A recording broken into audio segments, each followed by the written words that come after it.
When I cut the fabric and get it ready, I like to make sure that it's going lengthwise. So I left the selvage on. I don't know if you can see it, but I left it on so you could see that it's lengthwise, and that would remind you.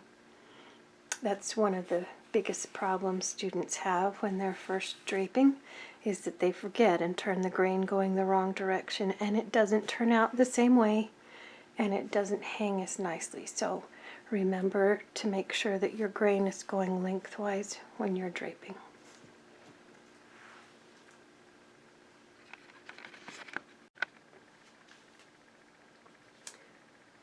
Alright, I've cut another one. I've labeled it so I don't forget what it is later. And I've created a bridge across the bust area, and I want to make sure that this line is level. So I'm going to bring that down just a little bit. I've got this line across the widest area. I'm going to end up changing that so it needs to at least be level across the front. And then I'm going to pin this into place so that the vertical and horizontal lines are in place.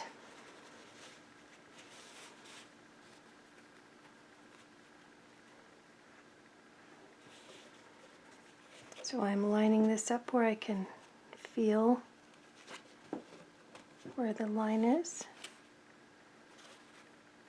And then I want to make sure that that's perfectly vertical, and I have a nice smooth bridge between the two. We're only going to make the pattern from here, but it hangs a lot nicer if you can tell where it goes. Okay, so I'm going to put in a few more pins so that it doesn't move while I'm cutting. And I can't identify that area until that part has been clipped. So now that's going to hold still. And I'm going to put the scissors up to where the plane changes, from the neck and the chest area. And I lay the fabric into it and then cut. So I'm going to do the same thing, about a little more than 1/4 of an inch apart.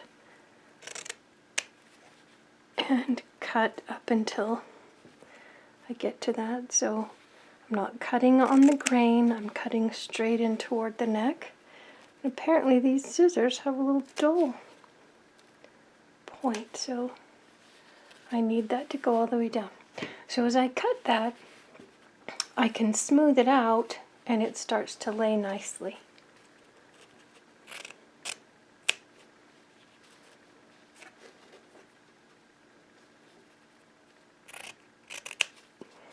So I always start from the center and work my way out, and now that's hanging very well. I'm leaving enough room for seam allowance, but I'm going to trim that. Alright, so that looks good. And if I were making a 2-darted front, I would leave this so that I had my vertical dart and put this dart either in the shoulder, the armhole, or the side seam. But since I'm turning it into a single dart, I'm going to let it go and just smooth that around to the side. Now, I want to leave a little bit of ease right there.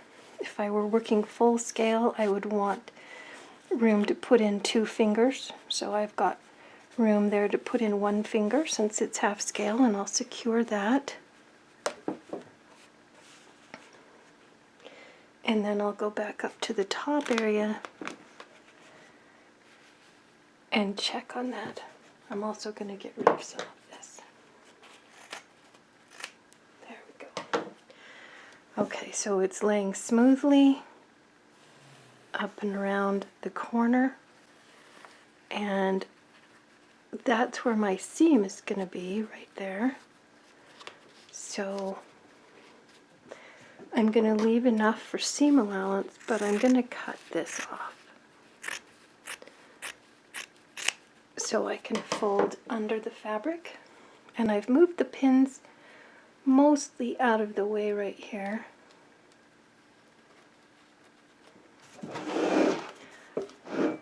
So that I can fold this one under and join them together so that they're working together.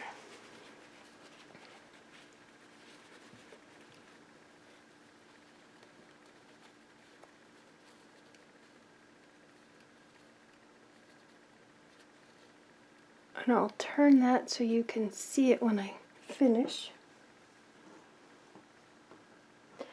But I'm making the puzzle pieces match each other on the dress form, so I know that they can be accurate when I make them into a pattern. So I folded that under so it's matching the line, and I'm bringing this one over to that part of the line, and then I'll finger press that and pin them together.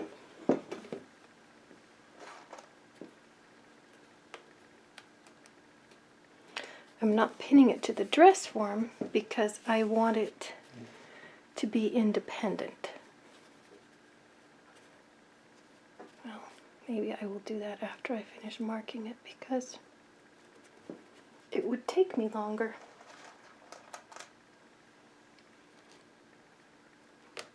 Okay, so those are together, and while they're together, I'm going to mark where the neckline starts. I'll finish that later, but I'm going to put a notch right here so that when I'm making the pattern, it lines up where I want it to be.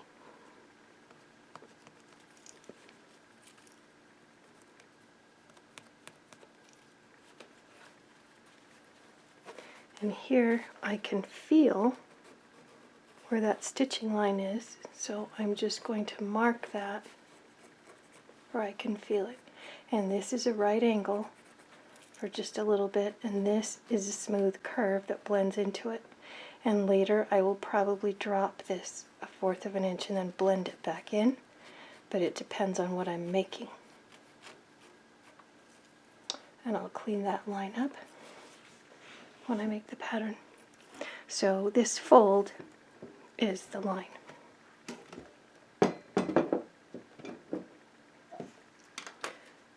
Okay.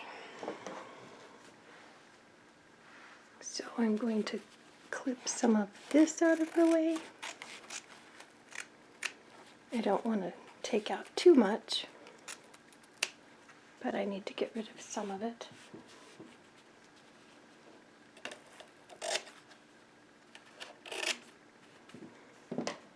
I've still got just a little bit of ease there. Eventually I'll connect this line, but I want to finish this one first. So this pin is in my way. So I'm just going to take all the rest of that and put it into a dart right there. And I could fold that under.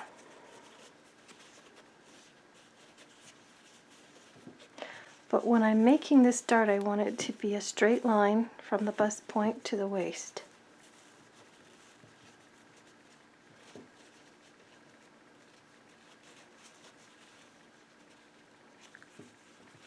And I prefer to drape it with the dart facing out so that I can mark the contour at the same time. So I need to clip the rest of the fabric up to the waistline.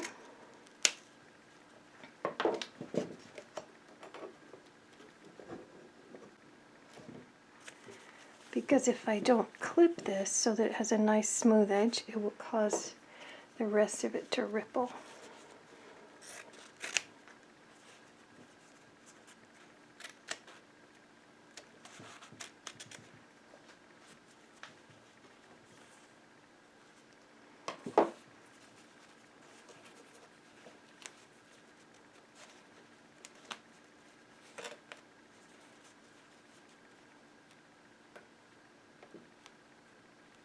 So I'm loosening this pin a little bit because it was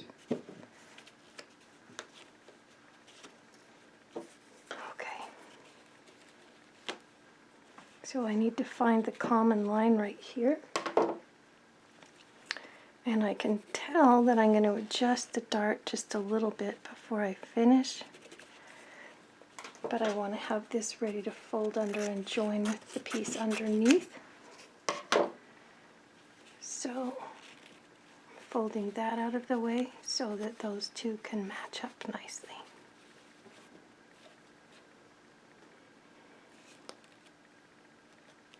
And if you pin the two pieces to each other, that takes practice. It also takes nice pins. Then it's easier to tell that you've got it hanging nicely.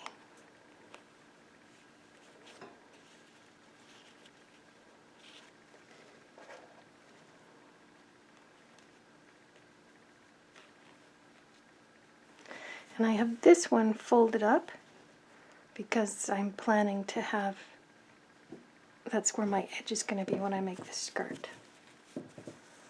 Okay, so my bust point is where the plane changes, so I'm using this plane and this plane.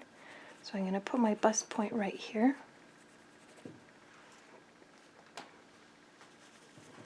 And this is how wide my dart is, so I'm really marking the width of it, not exactly where it is, and then I'll end up shortening it. But because I'm doing this with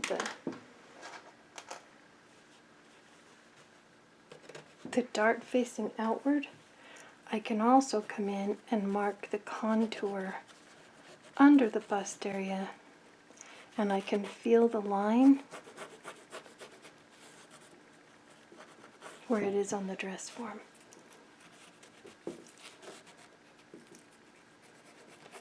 And sometimes that's helpful information. You don't always need it.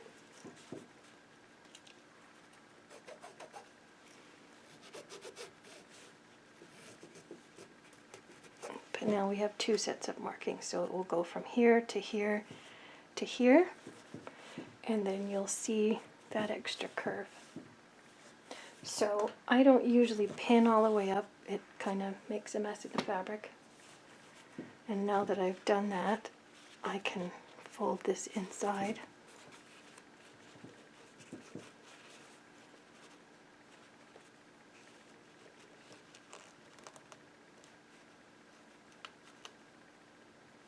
And pin the dart closed.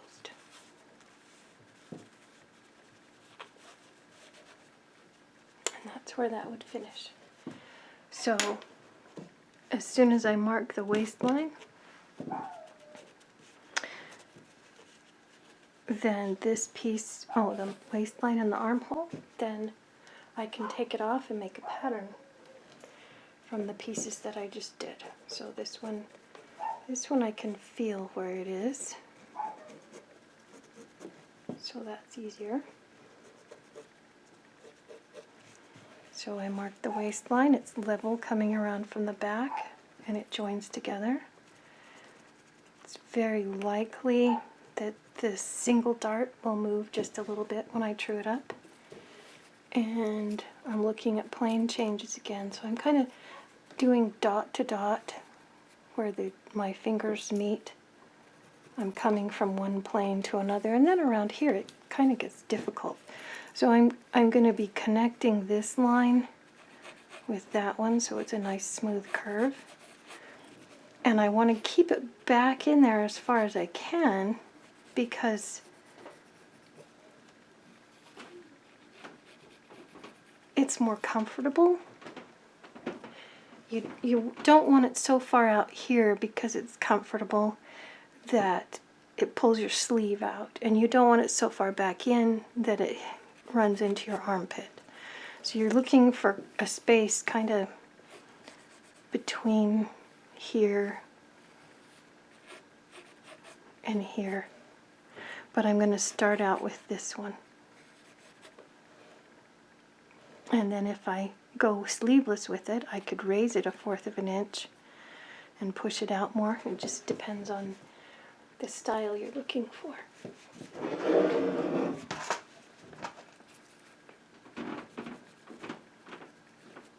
So if I can see design lines that I'm going to want to work with, then I'll mark them. And if I'm going to turn this into a swimsuit, I want to know how big that dart's going to be too. So I just marked the width of the dart that I would be getting rid of if I made this a neckline that came across there. So that's a little bit more upper level than we are right now, but it's a handy mark. Okay. Lengthwise, crosswise, bridge, and then just like we did on the shoulder seam, matching notches. Because when you take it off and you're working with the fabric, it always looks just a little different than it did when I was on the form. So those will become the patterns we're going to work with, our basic slopers, and they'll fit the dress form.